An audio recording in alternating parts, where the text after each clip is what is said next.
Düne Bakış'a hoş geldiniz. Bugün tarihin akışını sonsuza dek değiştiren o kutsal ana, vahyin ilk ışığının yeryüzüne indiği o muazzam güne yolculuk ediyoruz. Hira mağarasının derin sessizliğinde yankılanan oku emriyle başlayan bu serüven sadece bir peygamberin değil, tüm insanlığın kaderini tayin edecekti. Hira mağarası ve inziva dönemi. Hazreti Muhammed 40 yaşına yaklaştığında Mekke toplumundaki adaletsizliklerden, putperestliğin getirdiği manevi kirlilikten uzaklaşarak yalnızlığı tercih etmeye başlamıştı. Nur Dağı'nda bulunan Hira mağarasına çekiliyor, günlerce burada kalıp Hazreti İbrahim'in dininden kalan usullerle tefekkür ediyordu. Sahih kaynakların bildirdiğine göre bu inziva döneminde Hazreti Peygamber sadık rüyalar görmeye başlamıştı. Gördüğü her rüya sabahın aydınlığı gibi net bir şekilde aynen çıkıyordu. Bu Allah'ın seçilmiş kulunu vahiy gibi ağır ve yüce bir göreve adım adım hazırlama süreciydi. İlk vahiy anı ve Cebrail ile karşılaşma. Miladi 610 yılının Ramazan ayında Kadir gecesinde Hira mağarasında bulunduğu bir sırada vahiy meleği Cebrail asli suretiyle ya da insan şeklinde ona göründü. Melek Hazreti Peygamber'e hitaben o büyük emri verdi. Oku, ümmi olan peygamberimiz ben okuma bilmem cevabını verdi. Bunun üzerine melek onu takati kesilinceye kadar sıkıp bıraktı ve tekrar oku dedi. Bu durum 3 kez tekrarlandı. 3. sıkıştan sonra melek, Alak suresinin ilk 5 ayetini o ilahi kelamla okudu. Yaratan Rabbinin adıyla oku, o insanı bir alaktan yarattı. Oku, senin Rabbin en cömert olandır. O kalemle yazmayı öğretendir. İnsana bilmediğini öğretendir.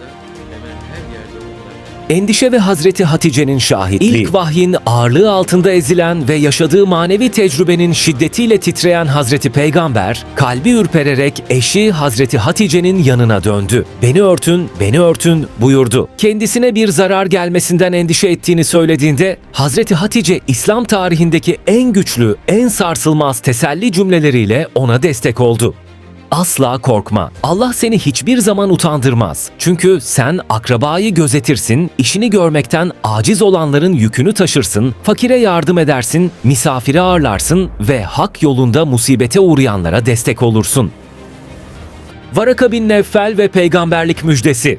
Hazreti Hatice durumu anlamak için onu, amcasının oğlu olan ve Tevrat ile İncil'i iyi bilen Hristiyan bilgin Varaka bin Nevfel'e götürdü. Varaka olayı dinledikten sonra, "Bu gördüğün Allah'ın Hazreti Musa'ya gönderdiği Cebrail'dir" dedi. Devamında ise, "Keşke senin davet günlerinde genç olsaydım, kavminin seni yurdundan çıkaracağı günlerde keşke hayatta olsaydım" diyerek hakikat yolunda yürüyenlerin karşılaşacağı zorlukları önceden haber verdi.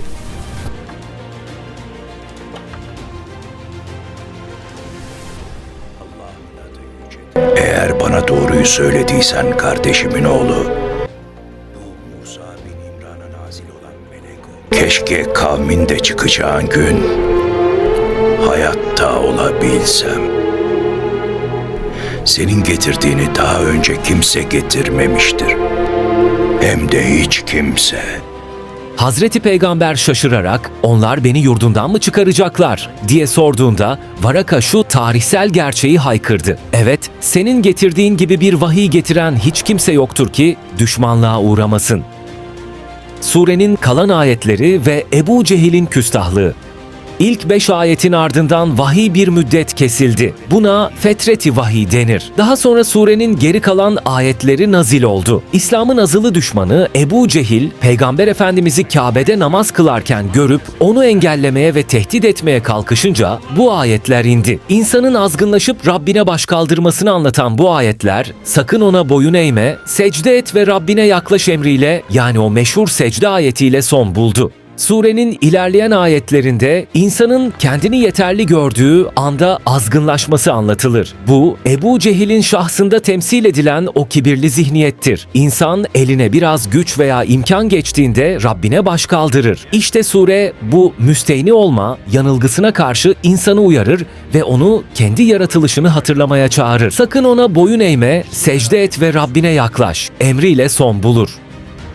Burası çok önemli. Alak suresi oku emriyle başlar ve secde et ve yaklaş ile biter. Yani ilim nihayetinde kulu Allah'a yakınlaştıran bir ibadete dönüşmelidir. İlim ile secde burada birleşir. Bizler Alak suresini okurken sadece tarihi bir olayı değil, insanın varoluş amacını da okuruz. Birden 5. ayetler vahyin başlangıcı ve insanın yaratılışı. Yaratan Rabbinin adıyla oku. O insanı bir alaktan yarattı. Allah insanı aciz bir hücreden yani alaktan yaratarak var etmiştir. Oku emri insanın biyolojik acziyetinden çıkıp kalemle bilgiyi naklederek evrensel bir akla ulaşma yolculuğunun başlangıcıdır. İlim insanın yaratılışındaki acziyeti unutturmamalı, aksine Allah'ın lütfunu hatırlatmalıdır. 6, 7 ve 8. ayetler insanın kendi kendine yetme yanılgısı. Hayır, şüphesiz insan kendini yeterli gördüğü için azgınlaşır. İnsan mal, makam veya güç kazandığında Allah'a ihtiyacı kalmadığını sanır. İşte bu azgınlığın başladığı yerdir. Sure, insanın asıl sahibinin ve dönüp gideceği yerin Allah olduğunu hatırlatarak bu kibri kırar. Hakikate engel olmanın bedeli.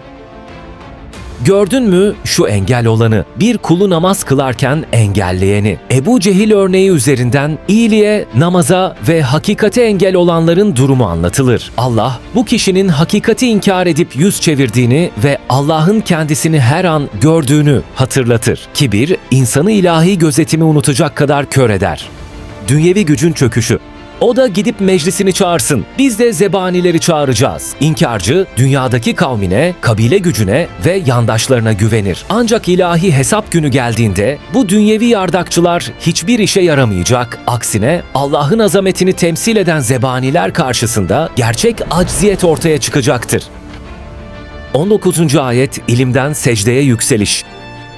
Hayır, sakın ona boyun eğme, secde et ve Rabbine yaklaş. Sure, ilmin insanı kibre düşürmemesi gerektiğini, aksine Allah'a tam teslimiyete götürmesi gerektiğini öğretir. Secde, insanın benlik davasını terk edip Allah'a en yakın olduğu andır. Bu videoda paylaştığımız bilgiler, İslam ilim geleneğinin en güvenilir kaynakları ışığında akademik bir titizlikle derlenmiştir. Şüphesiz her konuda en doğrusunu Yüce Allah bilir.